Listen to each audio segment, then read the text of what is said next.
Prime time news को पेश करने में ताउन किया है insight international school Hyderabad. Assalamu alaikum warahmatullahi wabarakatuh. Insight International School Rajendra Nagar branch welcomes you, where our goal is to deliver the finest holistic education with an Islamic orientation for every student. With our newly constructed building provides a state-of-the-art facility for learning.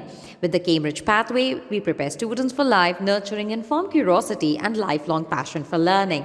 We weave Islamic manners, values, and moral ethics into daily congregational prayers and activities, guiding students to become exemplary citizens. We have our branches at Sheikpet and Mehdipatnam from nursery to grade 10. Join us for your child's holistic development.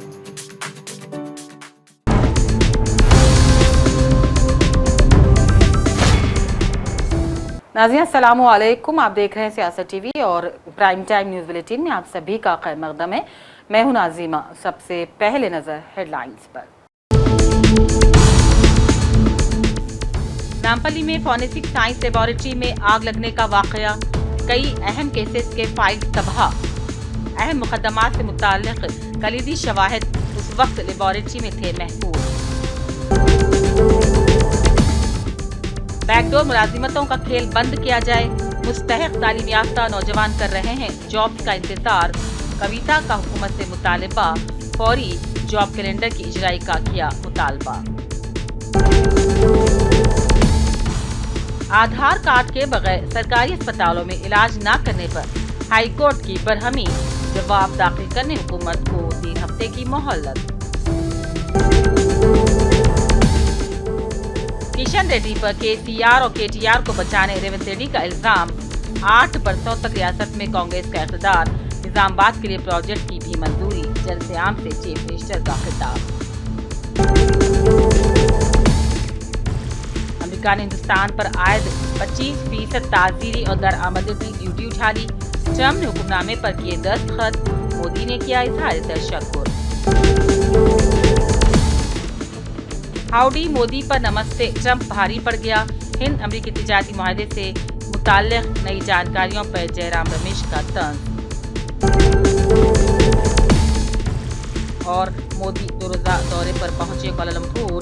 वज़ीर आज़म अनवर इब्राहिम ने airport पर किया मोदी का वालेहाना इस्तकबाल। Headlines आपने देखी, अब पेश है खबरों की तफसील। नामपल्ली में वाक़े स्टेट फॉरेंसिक साइंस लेबॉरेटरी यानी कि FSL में पेश आने वाला बड़ा आतिज़दगी का हादसा शदीद बहस व तशवीश का सबब बन रहा है। ये वाक़या सिर्फ अमलाक के नुकसान तक महदूद नज़र नहीं आ रहा है, बल्कि यहाँ रियासत भर में सनसनी फैलाने वाले कई अहम मुकदमात की तफ्तीश को भी शदीद नुकसान पहुँचाने का अंदेशा है। हम आपको बता दें कि इससे पहले की रियासत यानी कि मुत्तहिदा आंध्र प्रदेश के दौर से लेकर नई रियासत के क़याम के बाद तक सियासी हलचल पैदा करने वाले अहम मुकदमात से मुताल्लिक कलीदी शवाहिद इस वक्त इसी लेबॉरेटरी में महफूज थे। हालिया अरसे के इंतहाई मुतनाज़ा यानी कि फ़ोन टैपिंग केस की तफ्तीश के सिलसिले में जब्त करदा हार्ड डिस्क और डिजिटल डाटा का तजज़ी हासिल लेबॉरेटरी में ही किया जा रहा था। इसी तरह गुज़िश्ता कई बरसों से ज़ेर इल्तिवा वोट के बदले नोट केस से मुताल्लिक़ ऑडियो और वीडियो रिकॉर्डिंग्स की असल फाइलें भी यहाँ मौजूद हैं, मौजूद कंप्यूटर में महफूज बताई जा रही हैं। और ऐसे वक्त में जब इन अहम मुक़दमात की तफ्तीश चल रही है, शवाहिद के मरकज़ समझे जाने वाले FSL लेबॉरेटरी में आग लगने पर कई तरह के शकूक भी ज़ाहिर हो रहे हैं। तकरीबन 10 बजे के उस टाइम में एक ऑफिस बॉय ने नोटिस किया कि एक स्मोक आ रहा था एक फर्स्ट फ्लोर से, और ऑफिस बॉय ने इमीडिएटली अलर्ट कर दिया ऑफिसर्स को और पुलिस एंड फायर इंजन्स को। ये नामपल्ली PS लिमिट्स के अंदर आता है, तो नामपल्ली PS बाजू में ही है, तो इमीडिएटली पुलिस वाले आए और hydra then DRF fire engines water supply everything was immediately सब अरेंज हो गए हैं और फायर कंटेन करने के लिए सारा कोशिश कर दिया, और अभी तक तो ये कंट्रोल में आ गया। ठीक है, अभी तक हम कुछ नहीं कर सकते हैं, अभी तो कुछ नहीं कर सकते। मजलिस बचाओ तहरीक के तर्जुमान मोहम्मद अमजदुल्ला खान खालिद निज़ामाबाद में बल्दी इंतखाबात के पेश नज़र अपनी जमात के उम्मीदवारों के हक़ में घर घर इंतखाबी मुहिम चला रहे हैं। मोहम्मद अमजदुल्ला खान खालिद ने कहा कि इस मरतबा मजलिस बचाओ तहरीक खामोशी के साथ सुनामी बनकर उभरेगी, क्योंकि अवाम मजलिस इत्तेहाद मुस्लिमीन की कारकर्दगी से मायूस हो चुकी है। उन्होंने इल्ज़ाम लगाया कि गुज़िश्ता 3 दौरों से मजलिस कांग्रेस और BRS के साथ इक़्तिदार में रही, लेकिन मुकामी मसाइल हल नहीं किए गए। में म्युनिसिपल इलेक्शंस चल रहे हैं। ग्रेटर हैदराबाद म्युनिसिपल कॉरपोरेशन को छोड़कर तमाम तेलंगाना के डिस्ट्रिक्ट में इलेक्शन चल रहे हैं और निज़ामाबाद में मजलिस बचाओ तहरीक के तकरीबन 9 कैंडिडेट्स लड़ रहे हैं यहाँ पर। और अभी मैं आने के बाद में यहाँ पर तमाम पूरे 9 कैंडिडेट्स के अभी तक क्या क्या हुआ ये पूरी हम रिव्यू मीटिंग रखे थे। सबसे पहली चीज़ यह है कि अल्लाह का सबसे बड़ा फजल ये रहा कि तमाम 9 कैंडिडेट्स को बावजूद कई साजिशों के बैट सिंबल मिला है। तो सबसे पहले तो वोट फॉर बैट जो है एक बहुत ही कॉमन निशान हमको मिला है। तो मैं चाहता हूं कि निज़ामाबाद की आवाम से जहां जहां पर भी हमारे उम्मीदवार हैं और बैट सिंबल है उनको आप कामयाब करिए। सबसे पहले ward number 11 Hina Kausar wife of doctor Azharuddin साहब, ये हमारे ज़रा सामने आइए। ये हमारे अजहर भाई हैं, डॉक्टर अजहरुद्दीन साहब है, पेशे से डॉक्टर हैं, बहुत ही काबिल तरीन। देखिए मेरी तड़प ये थी कि अल्लाह ताला हमें बहुत कामयाब पढ़े लिखे कैंडिडेट देने की। तो अल्लाह का ये फजल हुआ कि हमारे तमाम कैंडिडेट बहुत पढ़े लिखे मिले। और आप पेशे से डॉक्टर है और सर्विसिंग डॉक्टर है, ऐसे नहीं कि सर्विसिंग। और कोविड में आपके बहुत सारे यहाँ पर थे और पब्लिक की टॉक बनी हुई है कि डॉक्टर साहब इंशाल्लाह अल्लाह चाहा तो he would be the corporator. आप एक डॉक्टर को अगर इलेक्ट करेंगे तो आप तेलंगाना जागृति सरबराह कविता ने मुतालबा किया कि गैर कानूनी रास्तों से मुलाजिमतों को भरने की कोशिश को फ़ौरन रोका जाए।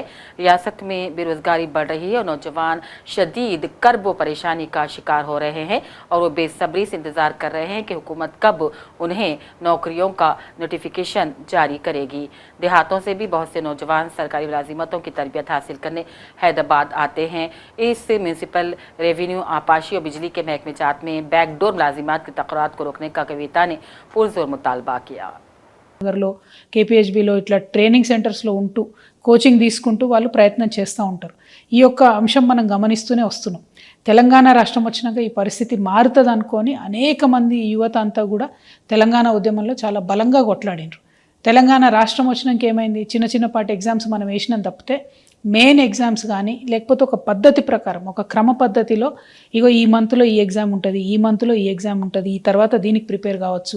లేకపోతే ఒకటే విద్యార్థి 3-4 పరీక్షలు రాసేటటువంటి కేపబిలిటీ ఉన్న వాళ్ళకు కూడా వాళ్ళకి అట్లా అవకాశం ఇవ్వలే. మనం ఒక్కొక్క రోజు 2 ఎగ్జాములు పెట్టడం, ప్రతిదాన్ని మేము మార్చే ప్రయత్నం చేయడం, ఇట్లా చాలా జరిగినాయి. అయితే ఈ కన్ఫ్యూజన్ అంతా కూడా యువమిత్రులు ఆ కోపాన్ని అంతా, ఆవేదనంతా, ఆక్రోశాన్ని అంతా కూడా ఈ బీఆర్ఎస్ పోతే మన కాంగ్రెస్ వస్తే న్యాయం జరుగుతుందని చెప్పి బీఆర్ఎస్ను ఓడగొట్టిండ్రు. యువమిత్రులు ఊరూరు తిరిగి వాళ్ళ తల్లిదండ్రుల కాళ్ళు మొక్కి మరీ కాంగ్రెస్ కోటెప్పించారు. ఈ కాంగ్రెస్ వచ్చినాకనన్నా మరి జాబ్ క్యాలెండర్ వస్తుంది, ఏ నెలలో ఏ జాబ్ పడుతుంది అనే క్లారిటీ వస్తుందంటే అది కూడా లేదు.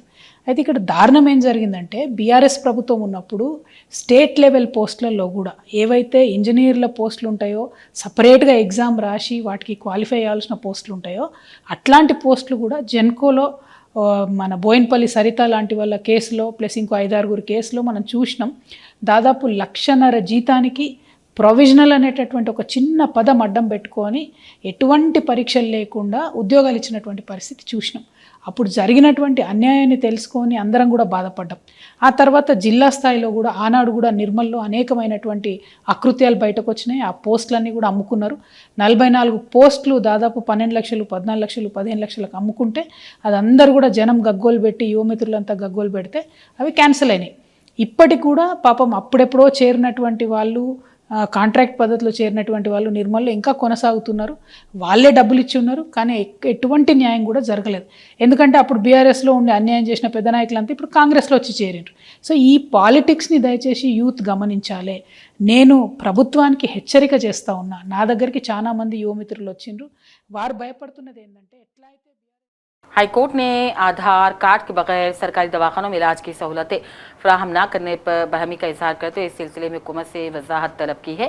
चीफ जस्टिस अपरेश कुमार सिंह और जस्टिस GM मोहिउद्दीन पर मुश्तमिल एक बेंच ने हुकूमत से सवाल किया कि इमरजेंसी की अहमियत है या फिर आप आधार को तरजीह देंगे। मेडिकल एंड हेल्थ के वकील ने अदालत को बताया कि सरकारी अस्पतालों में इलाज के लिए आधार को लाजमी करार दिया जा रहा है। अदालत ने इस शर्त पर तशवीश का इजहार किया और हुकूमत से वजाहत तलब की। चीफ मिनिस्टर रेवंत रेड्डी ने इल्जाम आयद किया कि मरकजी वजीर किशन रेड्डी कालेश्वरम प्रोजेक्ट धांधियों के मामले में KCR और KTR का तहफ़्फ़ुज़ कर रहे हैं। मजाली से मुकामी इंतखाबी मुहिम के सिलसिले में चीफ मिनिस्टर ने निज़ामाबाद में पार्टी उम्मीदवारों और अवामी जलसे से खिताब किया। चीफ मिनिस्टर ने BRS और BJP में खुफिया मफाहिमत का इल्ज़ाम लगाया और कहा BJP ने कालेश्वरम प्रोजेक्ट की तामीर में बदउनवानी का इल्ज़ाम आयद किया, लेकिन मरकज़ी हुकूमत की जानिब से इस सिलसिले में कोई कार्रवाई नहीं की गई। रियासती हुकूमत ने CBI तहक़ीक़ात की सिफारिश की, लेकिन इस सिलसिले में भी कोई फ़ैसला अब तक नहीं लिया गया। ज़िले मंचिरियाल के चिन्नूर बलदी इंतखाबात के एक हिस्से के तौर पर चिन्नूर MLA वजीर G विवेक वेंकट स्वामी ने जलसियान से खिताब किया और कहा कांग्रेस उम्मीदवारों के हक़ में वोट देकर उन्हें कामयाब बनाया जाए और उन्होंने कहा 12 वार्डों से हिस्सा लेने वाले नजमा और खलील के हक़ में ज़रूर वोट दे, कांग्रेस हुकूमत से ही तरक्की मुमकिन है। उन्होंने कहा गुज़िश्ता हुकूमत राशन कार्ड और मकानात के मामले में आवाम को मायूस कर दी थी, मगर कांग्रेस हुकूमत ने ज़रूरतमंदों में राशन कार्ड तकसीम किए और मकानात भी दे रही है। आवाम की सहूलतों के लिए अस्पताल और स्कूल की सहूलतें भी कांग्रेस हुकूमत दे रही है। उन्होंने कहा चिन्नूर को एक मॉडल शहर बनाने में हम कोई कसर बाकी नहीं रखेंगे। 12వ వార్డ్ ప్రజలందరికీ కూడా పేరు పేరున నమస్కారం। నాకు లాస్ట్ ఎప్పుడు కూడా మంత్రివర్గం లాస్ట్ మాట్లాడాల్సి, కానీ ఈరోజు మా అభ్యర్థి నజ్మా స్పీచ్ ఇన్న తర్వాత నాకేం లేదు మాట్లాడండి। నిజంగా ఆమెను అప్రిషియేట్ చేయాలి। చాలా అద్భుతంగా మొదటిసారి ఇంత చక్కగా తెలుగులో మన అభ్యర్థిగా మీ అందరికీ కూడా మనసు గెలుచుకొని నాకు ఓటేయండి, నేను వేస్తే మీకోసం పనిచేస్తా, మీకోసం సేవ చేస్తా అని చెప్పి చాలా చక్కగా చెప్పింది మా అభ్యర్థి। వారికి నిజంగానే అభినందనలు చెప్తూ, ఇట్లనే ఎట్లయితే మనకు తెలిసిపోతుంది ఒక మంచి వ్యవహారం ఎట్లుంటుందో, ఆమె ఎట్లా పని చేస్తుందో ఈ ఒక్క స్పీచ్తోనే అర్థమైపోతుంది। సో మీరందరూ కూడా నేను నిజంగా చెప్తున్నా మంచిగా పనిచేస్తుంది, మన సమస్యలు ఏమున్నాయో కనుక్కుంటుంది। वक्त हो चला है एक ब्रेक का।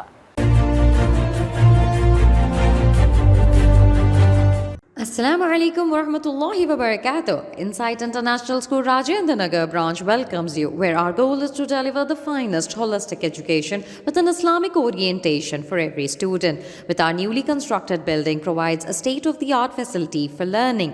With the Cambridge pathway, we prepare students for life, nurturing informed curiosity and lifelong passion for learning. We weave Islamic manners, values and moral ethics into daily congregational prayers and activities, guiding students to become exemplary citizens. We have our branches at Sheikhpet and Mehdipatnam from nursery to grade 10. Join us for your child's holistic development. Break के बाद एक बार फिर आपका खैर मकदम है।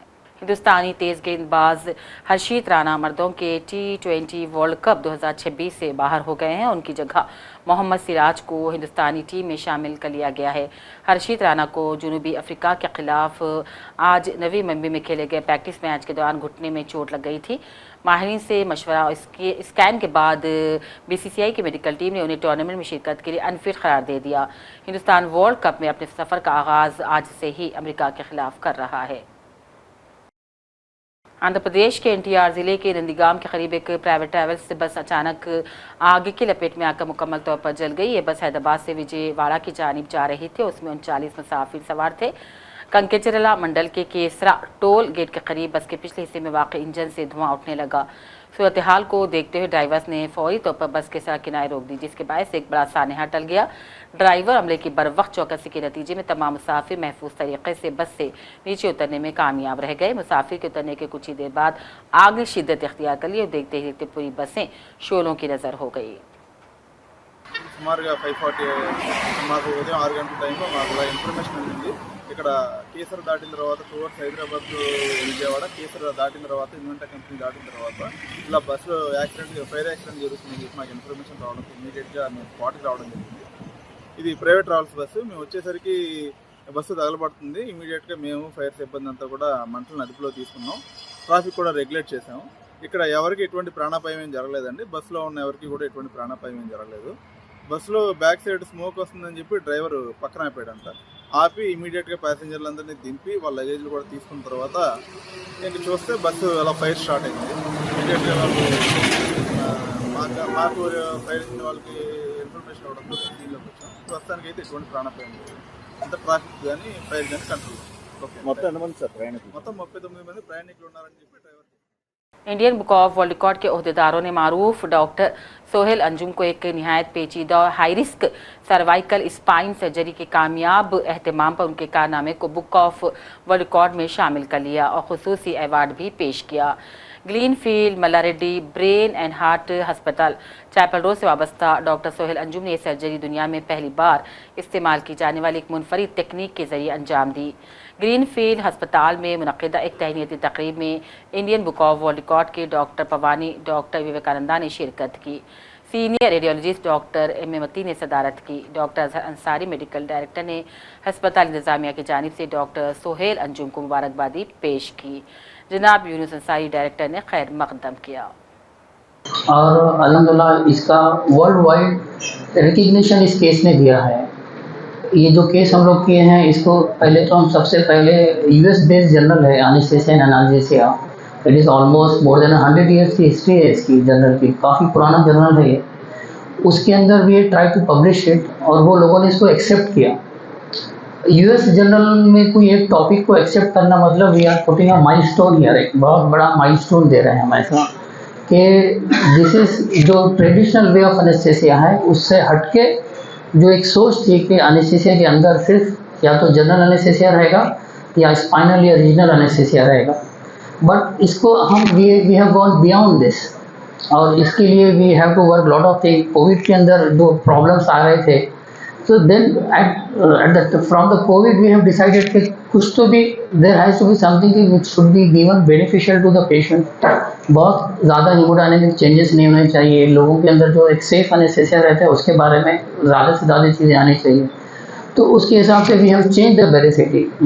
जो traditional way में जो एनेस्थीसिया यूज़ होता है वो हाइपरबैरिक ड्रग से होता है, यानी कि हेवी ड्रग से यूज़ होता है। This surgery is being done in isobaric और हाइपोबैरिक, स्पेशली दिस केस इन हाइपोबैरिक।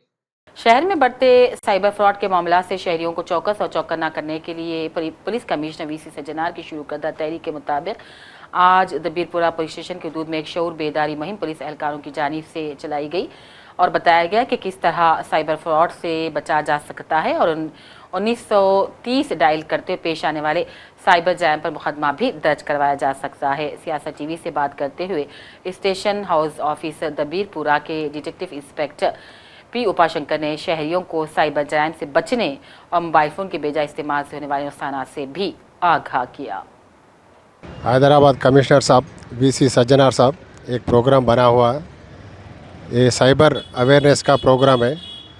ये शहर में lot of people lost their money, crore रुपया चले जा रहे, इसीलिए एक अवेयरनेस हर डोर टू डोर कैंपेन दे दो बोल के हर पुलिस स्टेशन में वो मीटिंग रखे। हर पुलिस स्टेशन में हर आदमी SHO, DIO, सब inspectors and sector SIs, BC patrol cars police door to door campaign रहना, हर आदमी को मालूम होना। ये साइबर क्राइम के लिए अवेयरनेस है तो no one is get victim, ever कूड़ा विक्टिम कावदन, हर आदमी अवेयरनेस कंपल्सरी ज़रूरी है। इसीलिए हम लोग ये डबीरपुरा एरिया में पूरा घर डोर टू डोर कैंपेन कर रहा हूँ। इसीलिए आज इधर काना खजाने के पास अभी अवेयरनेस प्रोग्राम हुआ। मैं हर आदमी को अवेयरनेस के लिए साइबर फ्रॉड कैसा चल रहा बोले तो ये अननोन पर्सन्स कुछ लिंक्स भेजते, वो लिंक्स क्लिक करने टाइम पे वो मिस्टेक है बोल के नहीं मालूम होता, स्मॉल मिस्टेक है वो, क्लिक करे तो एक मालावेयर वायरस आके हमारा फ़ोन में ऐप डाउनलोड होता, बट ऐप नहीं दिखता, ऊपर नहीं दिखता मगर अंदर से काम करता। वो किसी की सपोर्ट करते, फ्रॉडस्टर्स, साइबर फ्रॉडस्टर का सपोर्ट करते हो। वो माला वायरस से हमारा फ़ोन में कितना डाटा आता, फ़ोन में फ़ोटो खींचने के बाद और आधार कार्ड फ़ोटो रखते, ATM रखते, क्रेडिट कार्ड रखते। कुल हिंद नहजुल बलागा सोसाइटी के ज़ेर एहतमाम एक रोज़ा सेमिनार बाउनवान नहजुल बलागा और इस्लाह माशरा पुट्टी श्री रामुलु तेलुगु यूनिवर्सिटी बाग आमा में मुनक़िद हुआ। मेहमान खुसूसी की हैसियत से डॉक्टर आमिर अहमद ख़ान अलमारूफ, doctor Ali Khan Mahmudabad professor Ashoka university ने शिरकत की, जबकि मौलाना आगा मुजाहिद समाजी जहद का सारा मैथ्यूज़ और सदर कुल हिंद नहजुल बलागा सोसाइटी डॉक्टर शौकत अली मिर्ज़ा ने अपने बसीरत अफरोज़ खिताब के ज़रिए दौरे हाजिर में अमीरुल मोमिन सैयदना अली अल मुर्तज़ा करमुल्लाह वजह के तालीमात पर मुश्तमिल नहजुल बलागा से पैगाम वहदानियत और सीरत खातुम नबी सल्लल्लाहु अलैहि वसल्लम को समझने का बेहतरीन ज़रिया करार दिया। माहिर इंसानियत सैयद अलमदा हुसैन शहनवाज ने नहजुल बलागा पर नज़म पेश की। शहनशीन पर जनाब इफ्तिखार हुसैन के अलावा नाजिम सेमिनार सैयद अली ताहिर आबिदी मौजूद थे। सामाइन की कसी तादाद ने सेमिनार में शिरकत की और डॉक्टर अली ख़ान महमूदाबाद की बकसर शॉलपोशी और गुलपोशी भी की गई। तो आसमान में उठे थे कई रिजाल, करते थे वो अली से अजब तरह के सवाल, मौला को करने आते थे शर्मिंदा बदफिसाल, हल्लाल मुश्किलात ने सबको किया बहाल। हैदर ने हर सवाल का ऐसा दिया जवाब, खुद साहिब सवाल हुए सुन के लाजवाब। और दानिश कदों में आज भी चर्चा है अली का, हर जाहिर व बातिन पे इजारा है अली का। क्या नहजे बलागा ही करिश्मा है अली का, खुरान की आयतों में भी लहजा है अली का। है बेकरार साफी कौसर के फजाइल, लफ्जों में क्या समाएंगे हैदर के फजाइल।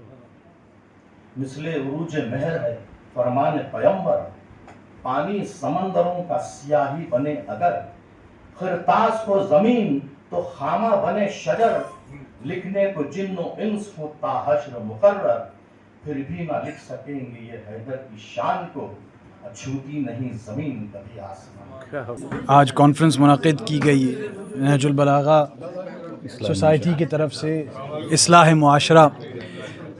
मेरा बस मेरी बुनियादी और दसबस्ता गुजारिश ये है कि किसी भी मुआशरे में इस्लाह जो है वो अपने नफ्स की इस्लाह से ही शुरू होती है। ये एक इनफरादी ज़िम्मेदारी है। हुजूर की हदीस शरीफ है कि मन अरफ़ा नफ्सहु फ़क़द अरफ़ा रब्बुह, जिसने अपने नफ्स को पहचाना या जाना उसने अपने खुदा को पहचाना। तो नफ्स पर काबू करना और उसको तमाम जो हमले उस पर हो रहे हैं उससे बचाना, वही एक रास्ता है जिससे इस्लाह मुआशरे का सिलसिला जारी होता है। और बेहतरीन तरीक़ा यही है कि कुरान तो कुरान है, वो कलामुल्लाह है, लेकिन अक्सर कलामुल्लाह जो है उसके लिए किसी मुफस्सिर की या किसी उस्ताद की या मुज्तहिद की ज़रूरत होती है। तो उसमें जो अहम रहनुमाई अमली तौर पर कुरान के पैगाम पर, ख़ासकर अदल के पैगाम पर अमली जामा जो है नहजुल बलागा पहनाता है। और इमाम अली के अक़वाल अलैहिस्सलाम के अक़वाल जो हैं, जो बहुत ही शुस्ता शाइस्ता फ़सीह ज़बान में जिसकी तारीफ़ लेबनानी ईसाई जॉर्ज जुर्दाक तक ने की और लोगों ने की, वो हम तक के पहुँची है। नहजुल बलागा और सोशल रिफ़ॉर्म के बारे में तो मैं ये बोलना चाह रही हूँ कि जो भी सोशल रिफ़ॉर्म है, अगर आप नहजुल बलागा जो भी हज़रत अली का देखें तो how did he treat women, सबको इक्वल बनाए, करेक्ट। सो उन्होंने सबको इक्वल ट्रीट करे। और अगर हमें सोशल रिफ़ॉर्म करना है, होना चाहिए, अगर हम कम्युनिटी में, सोसाइटी में, तो ख़वातीन की ज़रूरत है वहाँ पे, उन लोगों को एक्सक्लूड नहीं किया जा सकता, ओके।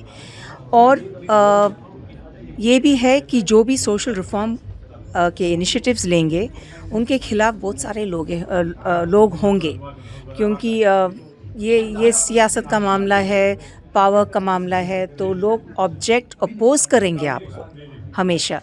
पर आप जो मकसद से काम कर रहे हैं उस पर टिके रहिए।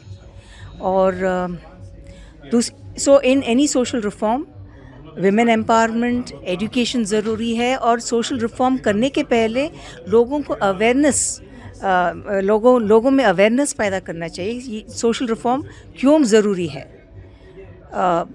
कम्युनिटी में क्यों ज़रूरी है, ये भी करना चाहिए। ऑल इंडिया नहजुल बलागा सोसाइटी जो 1970 में फॉर्म हुई है, उस वक्त से लेकर अभी तक मुसलसिल इस बात की कोशिश की जाती है कि नहजुल बलागा के ज़रिए लोगों में मौलाए कायनात के पैगाम को आम किया जाए।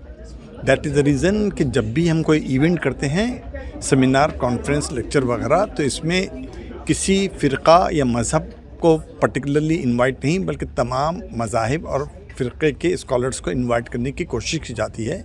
और इस इवेंट को बार बार सेकुलर से सेकुलर बनाने की कोशिश की जाती है। इससे पहले भी हमने इसी तरीके के मुख्तलिफ़ टॉपिक्स पर सेमिनार और कॉन्फ्रेंसेस किया है। आज का टॉपिक था नहजुल बलागा और इस्लाह माशरा, या अंग्रेज़ी में अगर मैं कहूँ तो नहजुल बलागा एंड सोशल रिफॉर्म्स। चूँकि हमारे अंदर बहुत सारी ख़राबियाँ खुद ब खुद पैदा होती जा रही हैं, बहुत तेज़ी से हो रही हैं, जिसकी वजह से ज़रूरत थी कि एक हॉल्ट लेकर नहजुल बलागा के ज़रिए मौलाए कायनात की ज़िंदगी को सामने रखकर किस तरीके से हम सोशल रिफॉर्म्स ला सकते हैं। हमको बड़ी खुशी हुई कि आज के इस सेमिनार में, इस इवेंट में काबिल ज़िक्र स्पीकर जनाब प्रोफेसर अली खान वरंगल के मुलुगु एक्स रोड पर वाक़ शाहीन जूनियर कॉलेज में स्पोर्ट्स एकेडमी का बाकायदा इफ्तिताह अमल में लाया गया। इसी दौरान इदारे में खेलों के फ़रोग़ का एक नया बाब शुरू हो गया। इफ्तिताही तकरीब में शाहीन ग्रुप ऑफ इंस्टीट्यूशंस के चेयरमैन डॉक्टर अब्दुल ख़ादर, मदरसा अनवारुल उलूम सूबेदारी के सेक्रेटरी जलील खान, शाहीन जूनियर कॉलेज वरंगल के डायरेक्टर मोहम्मद सरदा और ब्रांच हेड मोहम्मद रिजवान ने शिरकत की। इस मौके पर डॉक्टर अब्दुल ख़ादर ने खिताब किया और कहा, इस स्पोर्ट्स एकेडमी का मकसद तलबा में खेलों की सलाहियतों को फ़रोग़ देना है, जिस्मानी फ़िटनेस को निखारना और जदीद सहूलतों के ज़रिए मेयारी तरबियत फ़राहम करना है। उन्होंने कहा, शाहीन ग्रुप तालीम के साथ साथ खेलों को भी तलबा की हमाजत तरक्की के लिए लाजमी करार देता है। तरबियत की और सेहत की और उनको तमाम डिस्ट्रैक्शन से बचाए रखने की हम सबको फिक्र करना है। और क्योंकि नस्ल ही असल है, नस्लों को तैयार करना हमारा बहुत बड़ा काम है, इसलिए यहाँ पर जनाब सरदार साहब की निगरानी में एक स्पोर्ट्स कॉम्प्लेक्स का कंस्ट्रक्शन का इफ्तिताह हुआ है। अल्लाह से दुआ है कि अल्लाह इसके लिए आसानी फरमाए और लोगों का ताउन शामिल हाल रहे और साजिशों के साइज से और उनकी बदनजरी से इसको बचाए। अमेरिका ने रूस से खाम तेल की खरीदारी पर हिंदुस्तान पर गुज़िश्ता साल अगस्त में आयत 25% ताज़ीरी दरामदती ड्यूटी को वापस ले लिया है और ट्रम्प ने इस सिलसिले में 6 फरवरी को एग्जीक्यूटिव ऑर्डर पर दस्तखत भी कर दिए हैं और आज से ये हुक्म नाफिजुल अमल हो गया है। इतनी झप्पियों और फोटो ऐप्स का भी कोई खास नतीजा नहीं निकला। नमस्ते ट्रम्प, हाउडी मोदी पर भारी पड़ गया है। दोस्त दोस्त ना रहा, ये तल्ख और तंजिया बयान आज कांग्रेस जनरल सेक्रेटरी जयराम रमेश ने अपने ऑफिशियल एक्स हैंडल पर जारी सोशल मीडिया पोस्ट में किया। उन्होंने हिंद अमेरिका तिजारती मुआहदे से मुतालिक कुछ नई जानकारी सामने आने के बाद ये तबसरा किया। वज़ीर आज़म मोदी के साथ साथ अमेरिकी सदर को भी हदफ तनकीद बनाया। रूस से हम तेल नहीं खरीदेंगे, ये बिल्कुल साफ है। और अगर हम खरीदेंगे डायरेक्टली या इनडायरेक्टली, प्रत्यक्ष रूप से या अप्रत्यक्ष रूप से, हम पर जुर्माना लगाया जाएगा 25% का। ये अलग से एक वक्तव्य आया है कल व्हाइट हाउस का। दूसरा हमने हमारी हम जो आयात करते हैं, कृषि उत्पादन जो आयात करते हैं, उस पर जो हम कर लगाते हैं, जो ड्यूटी लगाते हैं, वो हम घटाएंगे या हटाएंगे अमेरिका से आयात के लिए। यानी कि अमेरिकी किसान को हम फायदा पहुंचाएंगे पर भारतीय किसान को नुकसान होगा। कौन कौन से चीज आएंगे, कौन कौन से उत्पादन आएंगे, इसका कोई विस्तृत जानकारी नहीं दी गई है, पर यह कहा गया है, साफ कहा गया, पहला बिंदु कहा गया है कि ड्यूटी हटाएंगे या घटाएंगे। इसका माने क्या है कि अमेरिकी किसान को फायदा पहुंचाएंगे और भारतीय किसान को हम नजरअंदाज करेंगे, उनको चोट पहुंचाएंगे। तीसरा जो हम कहते अमेरिका कहता है और ये संयुक्त वक्तव्य कहता है, आज जो हम आयात करते हैं अमेरिका से, अगले 5 साल में हर साल आयात 3 गुना बढ़ेगा, भारत का 3 गुना बढ़ेगा। तो हम खरीदेंगे अमेरिका से, यानी कि जो आज व्यापार अधिशेष है वो व्यापार घाटे में बदल जाएगा। आज व्यापार अधिशेष होता है भारत का, अमेरिका के जो हमारे व्यापार संबंध है उसमें हमारा अधिशेष है, ट्रेड सरप्लस है। इस समझौते के बाद में हमारा व्यापार घाटा हो जाएगा। ये तीसरी बात है। चौथी बात, आईटी और सर्विस इंडस्ट्री के बारे में बिल्कुल चुप है। उस पर कई सवाल किए गए हैं, उस पर कई वक्तव्य आ रहे हैं सेनेटर से, सरकार की ओर से, H1B को लेकर, जो ऑफशोरिंग होता है उस पर कोई बात नहीं की गई है। और पांचवी बात यह है कि जो हम निर्यात करते हैं उस पर तो ड्यूटी तो बढ़ रहा है, इससे तो हम भाग नहीं सकते। तो मेरे विचार में, हमारे ख्याल में ये बिल्कुल साफ हो गया है कि ये ट्रेड डील अमेरिका के हित में है। अमेरिका ने हम पर दबाव बरकरार रखा है। 10 मई को राष्ट्रपति ट्रंप ने कहा था कि मैंने ऑपरेशन सिंदूर रुकवाया है, और करीब 90 बार उन्होंने उसको दोहराया है। लगातार दबाव रखा है और मजबूरी में हमें झुकना पड़ा है। हम झुके हैं, इसमें कोई दो राय नहीं हो सकती। अभी सब डिटेल आएंगे, सब बिल्कुल दूध का दूध पानी का पानी हो जाएगा। तो आप लोगों का मुद्दा तो आपने पूरे इसके जब से सदन की शुरुआत हुई है और इस डील की बात सामने आ रही है, तो आप लोग लगातार एजिटेट। बिल्कुल, आप देखिए, क्रोनोलॉजी समझिए। 2 तारीख को राहुल गांधी जी नेता प्रतिपक्ष लोकसभा में मुद्दा उठाते हैं देश की सुरक्षा को लेकर, जो 2020 जून में हुआ था। वज़ीर-ए-आज़म मोदी 2 रोज़ा दौरे पर कुछ देर पहले हफ्ते को यहाँ पहुंचे। मलेशिया के वज़ीर-ए-आज़म अनवर इब्राहिम ने मोदी का एयरपोर्ट पर गले मिलकर इस्तकबाल किया। हवाई अड्डे पर उतरने के बाद मोदी ने सोशल मीडिया प्लेटफॉर्म पर पोस्ट में कहा, कोलालमपुर पहुंच गया हूं, मेरे दोस्त वज़ीर-ए-आज़म अनवर इब्राहिम ने मेरा इस्तकबाल किया है। अब हिंदुस्तान मलेशिया दोस्ताना ताल्लुकात को मज़ीद मजबूत बनाने में आगे बढ़ रहे हैं। आखिर में हेडलाइंस पर डालते हैं एक और नजर। नामपल्ली में फॉरेंसिक साइंस लेबोरेटरी में आग लगने का वाकया, कई अहम केसेस के फाइल तबाह। अहम मुकदमात से मुताल्लिक कलीदी शवाहिद उस वक्त लेबोरेटरी में थे महफूज। बैकडोर मुलाजिमतों का खेल बंद किया जाए, मुस्तहक तालीम याफ्ता नौजवान कर रहे हैं जॉब्स का इंतजार। कविता का हुकूमत से मुतालबा, फौरी जॉब कैलेंडर की इजराई का किया मुतालबा। आधार कार्ड के बगैर सरकारी अस्पतालों में इलाज न करने पर हाईकोर्ट की बरहमी, जवाब दाखिल करने हुकूमत को 3 हफ्ते की मोहलत। किशन रेड्डी पर केसीआर और केटीआर को बचाने रेवंत रेड्डी का इल्जाम। 8 बरसों तक रियासत में कांग्रेस का इक़्तिदार, निजामाबाद के लिए प्रोजेक्ट की भी मंजूरी। जलसे-आम से चीफ मिनिस्टर का खिताब। अमेरिका ने हिंदुस्तान पर आयद 25% ताज़ीरी और दरआमदी ड्यूटी उठा ली। ट्रंप ने हुक्मनामे पर किए दस्तखत, मोदी ने किया इज़हार तशक्कुर। हाउडी मोदी पर नमस्ते ट्रंप भारी पड़ गया। हिंद अमेरिकी तिजारती मुआहदे से मुताल्लिक़ नई जानकारियों पर जयराम रमेश का तंज। और मोदी 2 रोज़ा दौरे पर पहुंचे कुआलालंपुर।